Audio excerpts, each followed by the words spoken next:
Okay, you ready? Yeah. All right. Jerry, 24 years together. When a fan looks at the 24 years, they see hits, they see concerts, they see tours. When you look back, what do you see? Oh, God!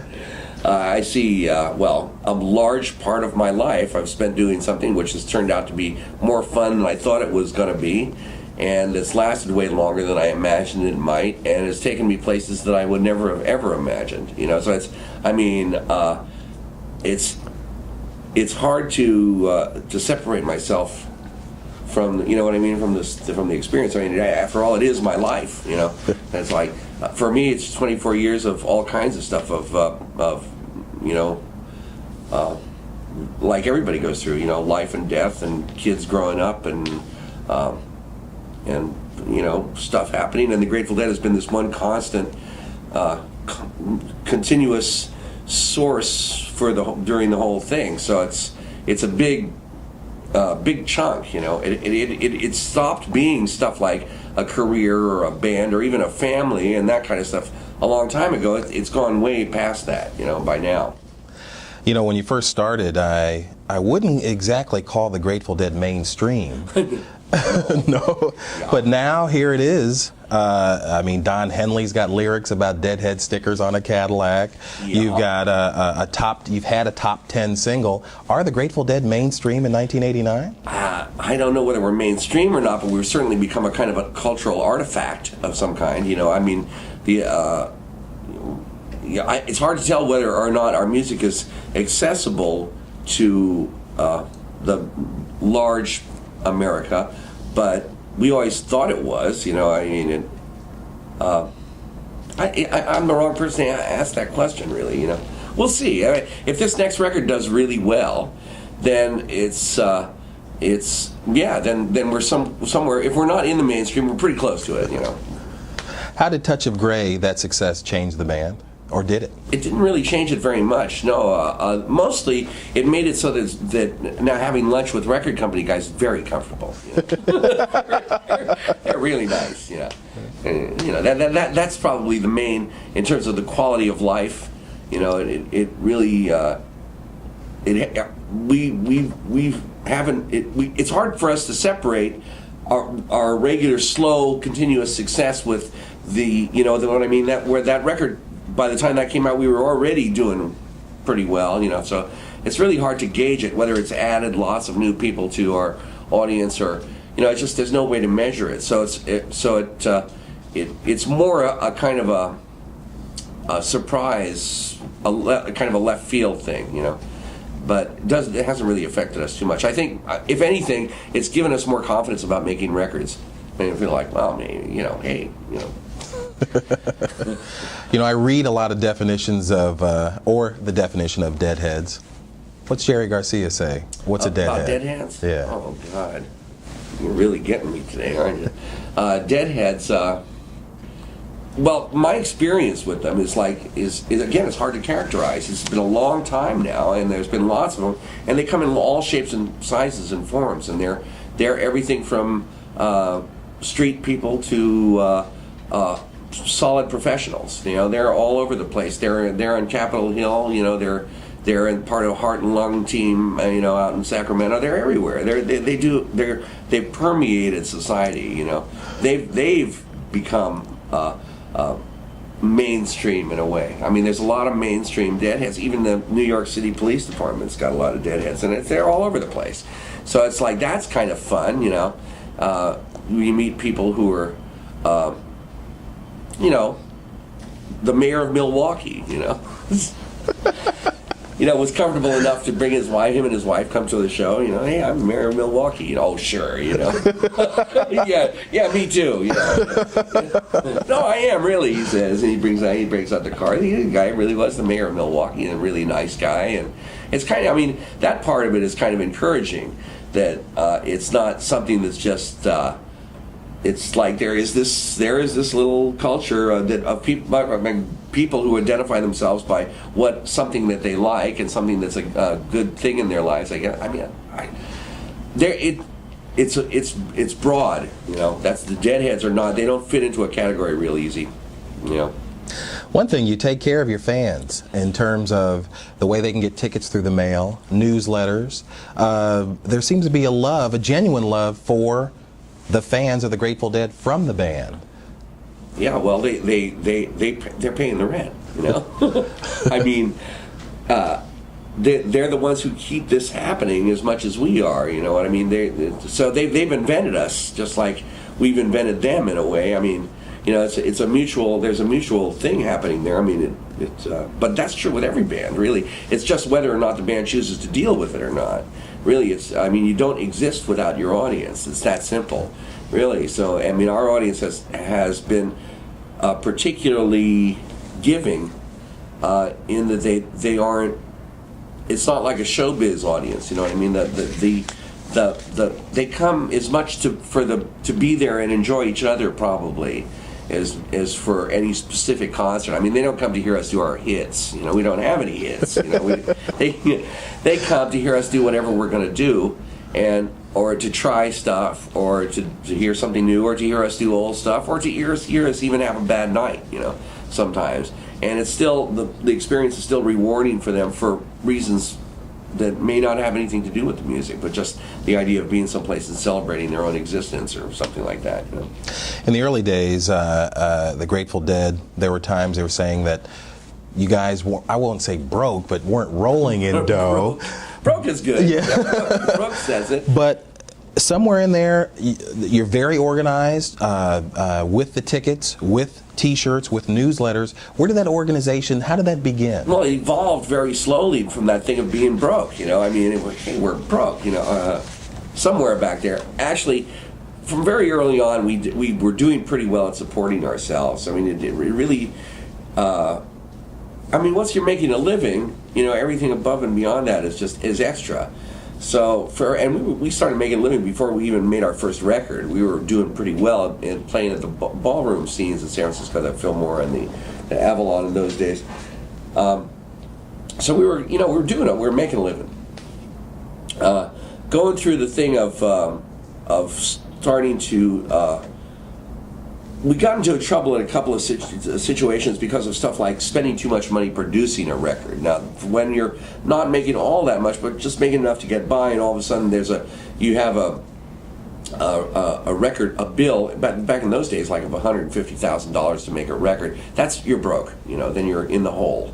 And then that starts to look scary because it looks like more than you can, and then there's all the tax stuff and everything that goes along with it. So everything is compounded by just complexity. So after going through a couple of those kind of scenes, it got to be important that we at least keep our scene straight as far as the taxes are concerned and all the rest of that. As far as the way the outside world deals with us, you know what I mean? We definitely don't want to have to go to jail for stuff like taxes, you know? And so it just makes sense, you know. You're dealing in that world, you can't avoid it. So we've just made an effort to try to keep that as together as possible. And then the rest of it, we've just evolved. I mean, it used to be that we would have managers and so forth that would say, well, manage us, you know, or, you know, manage our affairs or whatever, but it doesn't really work. Not for us. We're all too, we recognize that we need to have a hands-on kind of relationship to it. So we have meetings where we talk about all the stuff that comes up, and everybody hates them. You know, I mean, everybody, you know, we complain about them and moan and groan, and everybody hates it. But we do it, you know, and it isn't really too hard, but you have to do it. So that's one of those things that just experience, you know, that's the best teacher of all in these things. And after, you know, you make the same mistake 10 years in a row, you know, it's pretty soon, oh, I get it, you know. It's been kind of like that for us, really. You know, this stuff is mostly errors. It's a comedy of errors, really, and eventually you'll learn to do things the right, be more thorough and so forth. All stuff that we don't want to do, but, you know. It seems like with many bands in concert, they reproduce the record exactly. It seems like the word for the Grateful Dead in concert is improvised. Yeah, we would probably reproduce the record exactly if we were disciplined enough to do it. But it's just, you know, forget it. It's out of the question. It doesn't, you know. So what happens instead is, I mean, by now our fans realize they're not going to hear the record. They may hear the songs, but they definitely won't hear the record. But that's okay. I mean, really, from a musician's point of view, a record is kind of like a painting. You know, it's you have a chance to really study all the detail, and you can be sure that everything that happens in the song has the benefit of supervision. So you can pay attention to incredible detail. When you're playing live, it's a whole other experience. It's like a snapshot. You know, it's like a Polaroid. What's there is what's there, and the moment provides new things. Sometimes they're better, sometimes they're worse, but they're really two different things. It's like apples and oranges almost. You know, it's just, for us, that's been our big trouble making records. Really, is we've never been able to get that live energy into the grooves. You know, and we go in the studio and we might be able to get it to sound superficially okay, but it's just no life. You know, it'd be like, you know. So that's been the big mystery for us, but we're starting to get to where we can do that now. We're starting to understand what it takes to make that happen. Many bands, they hear the words bootleg tapes, they go crazy. But the Dead sort of promote the trading and the hoarding and the passing around of bootleg performances. Well, I don't know about the hoarding, trading, and passing. The thing is that we don't discourage the tapers, but it's just because it's a reality. You know, that even if you try to prevent people from taping, they're going to tape anyway. It's just there's just no way to stop it, really. So for us, it's one of those things of. First of all, they're paying to hear the music, you know, and I mean, after we're finished with it, you know, it's gone, you know, so why shouldn't they take the music that they paid for home with them? I mean, I don't see any problem with that, really, and I think that probably there's a superstition, anyway, in the music business that if you let people tape your music, somehow they won't buy your records. I don't think that's true. I mean, at least it doesn't appear to be true as far as the Grateful Dead is concerned. That is to say that if people buy tickets, they also buy records, whether they tape or not. And the fact that there are enormous numbers of tapes out there in circulation, I mean, it doesn't seem to affect, you know, it doesn't seem to affect us in any kind of serious way, except that we have a reputation for being people who are lenient about taping. You know, that's about the most serious repercussion. And of course, there's the thing of that. I mean, if you're worried about concealing your mistakes, then you might have a legitimate thing about preventing people from taping. Like if you decide that your performances have to be absolutely perfect before you want them, you know. But I mean, realistically, you know, nobody has absolutely perfect performances. It just doesn't have, not in this world, you know. So since people are going to be taping, I mean, it's just. It's one of those things where I disagree with the traditional approach to it. That's all, you know. And it's we've been doing this for a long time. It doesn't seem to have bothered anybody. You know? Tell me about the new album, Built to Last. It's pretty good. It's got some good songs on it. It's kind of hard to talk about it. It's just I hoped that they would have released it by now, but they're releasing it on Halloween, which is, I guess, cute, you know. This is our first record where it's truly a studio record. It isn't partly live and partly studio. Like In the Dark we approached it as though it were a live record, even though it wasn't in front of an audience or anything. The methodology was basically live recording. This record, we approached it just as though, I mean, totally from the studio. So it's totally it's really constructed from the songs out. So it's a different approach than what we've used in the past, but it seems more musical, and it seems like it has more energy and more discipline. So from my point of view, from a producer's point of view, this is a really good record from the Grateful Dead. I mean, by really good record, I mean this will hold up compared to anything else in the world of, you know, professional recording. You know, it's at that level. So this is like one of those ones where I don't have to go, ooh, you know, don't listen too hard to these cuts, because, you know, this everything on this record is really nicely done, and I'm pretty happy with it. whether or not anybody likes it or not, that, of course, that's a whole other matter. Unto a Foolish Heart, the new video. Yeah. Tasty video. It's nice. A lot of old images mixed in with the new, and there's a dedication or a thank you at the end. Yeah. Tell me how you mix the images and tell me about the thank you as well. Well, the idea came from, I guess, Gary Gutierrez, who's the director, and Hunter, who wrote the lyrics, of course, got together and talked about it, what kind of imagery they thought they wanted. Well, Hunter wanted to avoid any specific tie-ins with the lyrics. He didn't want it to be literal. And Gary had a sort of a notion about a kind of a proscenium stage, a kind of an old-time Victorian stage setting, and also about stagecraft, just like the look of the old Malays films, which are used in the video. These are a pair of French guys who made movies around the turn of the century, and they were the first guys to actually do special effects in movies. They had explosions and disappearing stuff, and they did actual camera tricks, backing up the camera and ghosts and people disappearing and all that stuff. They were the first ones to take advantage of that part of cinematography. They sort of invented, really, the early vocabulary of cinema magic. And so this owes a certain amount of its flavor to this sort of late Victorian kind of naive, theatrical, stuff, and it's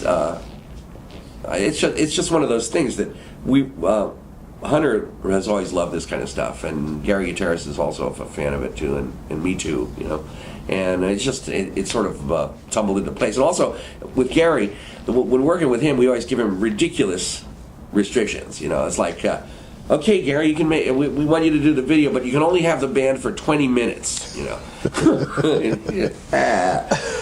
So he has to work within things like that. Really limited situations.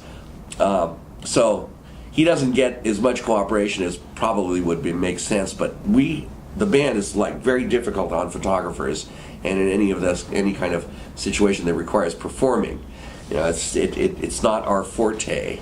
So he has to put up with all this stuff, but he's very good with us, and we've worked with him before. He did Touch of Grey too, so everybody has a lot of confidence in his work. So, and he also did the animation for our Grateful Dead movie from the 70s, which is real neat stuff. Yeah. So everybody trusts him. So he's an easy guy to work with. And anyway, it came out pretty good.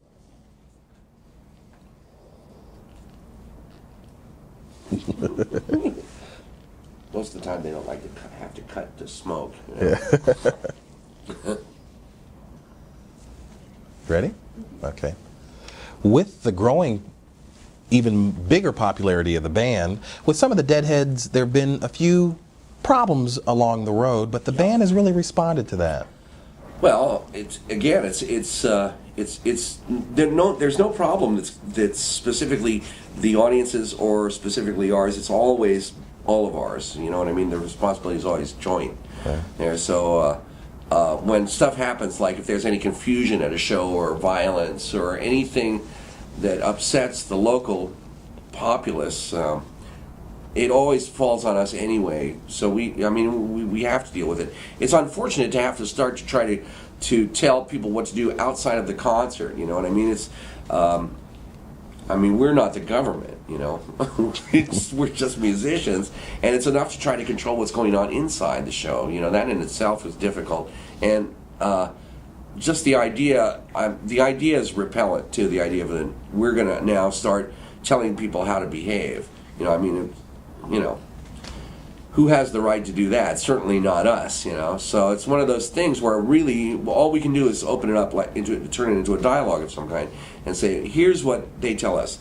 The police in this town say, unless something happens in relation to the camping or the vending scene that goes on outside the Grateful Dead shows, the Grateful Dead is not going to be able to come back to this town anymore. It's that simple. It's really, So our choice is to let you know about it, and you have the choice of either willingly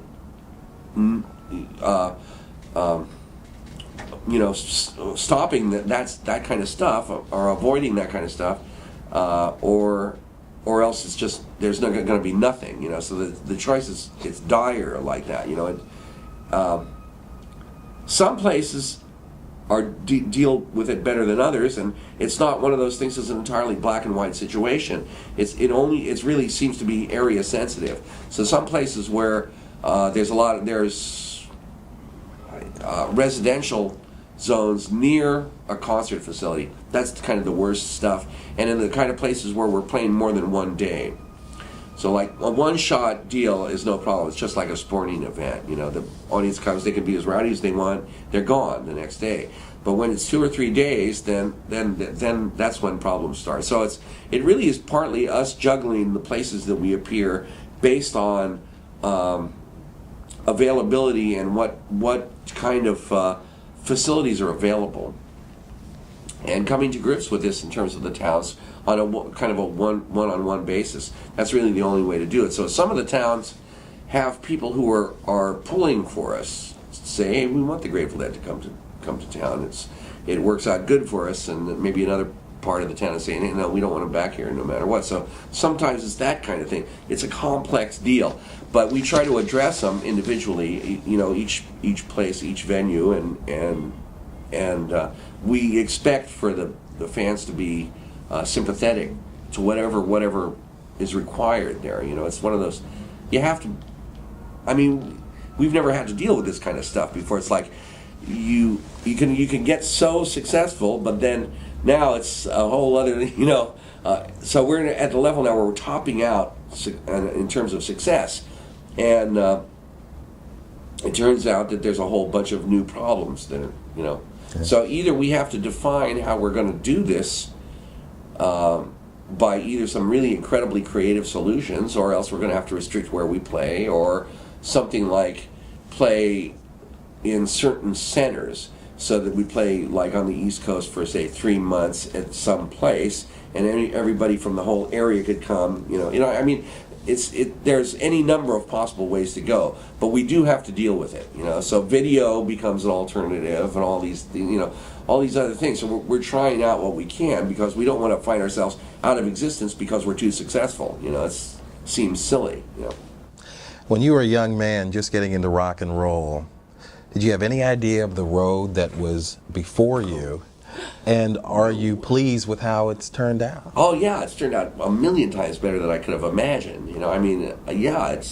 I hoped, I think, when we started playing, I hoped for something better than just, or something more interesting than just, say, like, conventional success, And it's always been more interesting, and it hasn't been at all conventional. So I'm real happy. Jerry, thank you. You're welcome. Thank you very much. Whew, that was a treat. I think the big bands then were the Allman Brothers, the Grateful Dead. Bruce was just coming. I'd heard of you before that, but that was my first real experience of living the Grateful Dead experience. And Deadheads. I remember a guy named Frank Urso, lacrosse player, lived across the hall from me, and he was like from New York, and he's like, we're going up to see the Dead here, then we're going up to Uniondale, to Nassau. I'm like, wait, if you see him, why are you going to see him again? Deadheads. One word answer, right? And that was the first time I ever heard of that. He was fanatical about you guys. And that was the beginning, and all through my radio career and all that sort of stuff. The fans, I said, in radio, and when I first started, it was Casey Jones. Right. There were about 4 or 5 songs they'd let you, because Lee Abrams, a name you know very well, I'm sure, came in and just started paring things down. Because when I got into radio, I got into it for, hey, let me play you this record I found last night at a party. Right. That's what it's all about. Yeah. Right. And then you come in and the records had grease marks across the songs you couldn't play. I'm like, this is, what is this stuff here? So, but pop radio. Exactly, and we're watching too, and we are watching. Very carefully. So, but it used to be so much fun to get in there and you'd play anything. Yeah. Well, it used to be really entertaining to listen to it too. Yeah, I'll bet. Because you'd hear stuff you'd never heard before. That's it. That's always, and then, that's interesting. Yeah. This whole style of music I never even knew existed. Well, there's a station down in Bethesda. Well, it's not even in Bethesda anymore. WHFS in Maryland, which was a station I grew up listening to, and they would play anything.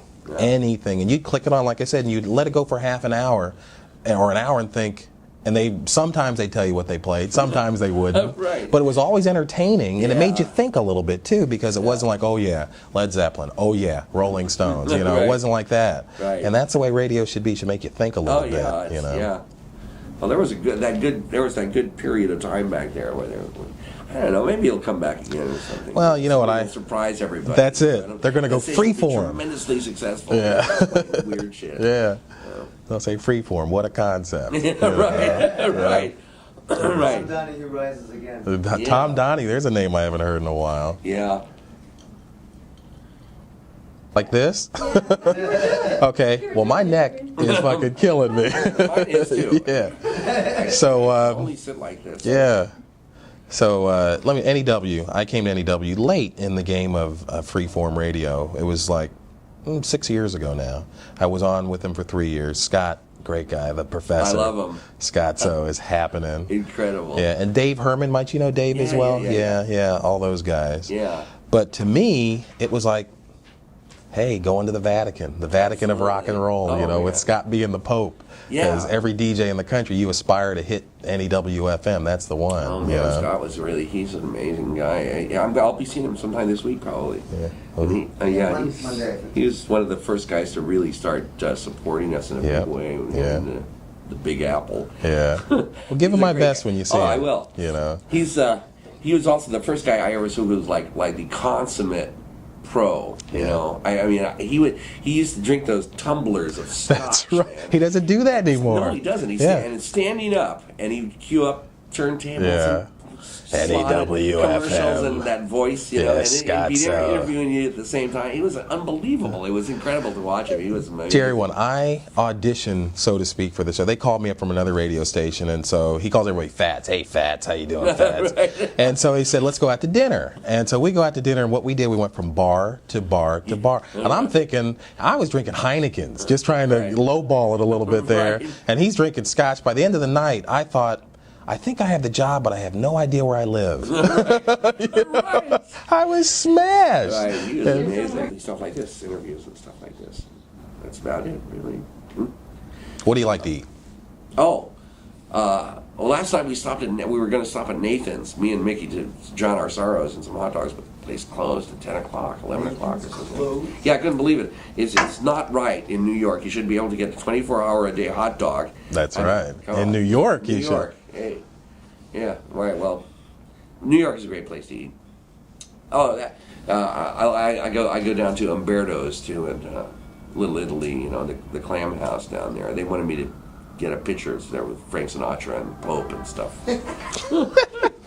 I haven't got around to sending him a bit of Joey Gallo. Yes. The Crosby, Stills, and Nash have pictured them down there. Ah, God, yeah. And that's a great place to eat. Yeah. I mean, in New York, shit, this is it for eating. Mm-hmm. Yeah, this is it. Okay, let me start asking questions here, Okay. and just say whatever you want as it comes out. Years. You've never done reverse questions with me? Sure, we do them. Oh, yeah. We do them. No, we can't do it. Yeah. No one told me about it. Sorry, I'm sorry. I thought they did. No, we do that all the I time. had not a clue. Okay, you ready? Yeah. Okay. When you started out, the Grateful Wait, Dead. I'm sorry. I Okay. just realized Okay, that's not- okay. That's okay. Go ahead. Okay. When you started out, the Grateful Dead weren't exactly mainstream. Are the Grateful Dead mainstream in 1989? No. No, we never were. Okay. Etc. I've read definitions of the Deadheads in Time and Newsweek. You're Jerry Garcia. What's your definition of a Deadhead? Well, they're little tiny people about this big, bulbous heads and long feet. I'm doing this as a two-shot. Is that a problem? What do you mean a two-shot? It should be just the back of his head and basically me. Well, Yeah. it's a two-shot. That's Yeah, it. sure. I'm just checking. Okay. So like I said, we Okay, don't do you ready? this. That's okay. Go ahead. Here we go. Hi. There they go. Yeah, it's I the have door. I have two things, and then we're out of here. Okay. Okay. Two questions, and we'll get you out of here. It's just the FBI. Yeah, oh, that's okay, as long as it's not the IRS. You seem to take care of your fans. There seems to be a genuine love between the Grateful Dead and the Grateful Dead fans. We need each other. Last one. They are nice, I must say. They are their, hey, sweet people. Jerry, I've seen a ton of fans and they're the best. Yeah. Okay. Okay, here we go. When you were a young man just getting into rock and roll, did you know of the road that lay ahead of you, and are you happy with the way it turned out? No and yes. Thank you. Hold on, listening, just a single listening shot of you. Okay, make it fast because he's got to go. Shot. Oh, he can go. Oh, he can go. Oh, I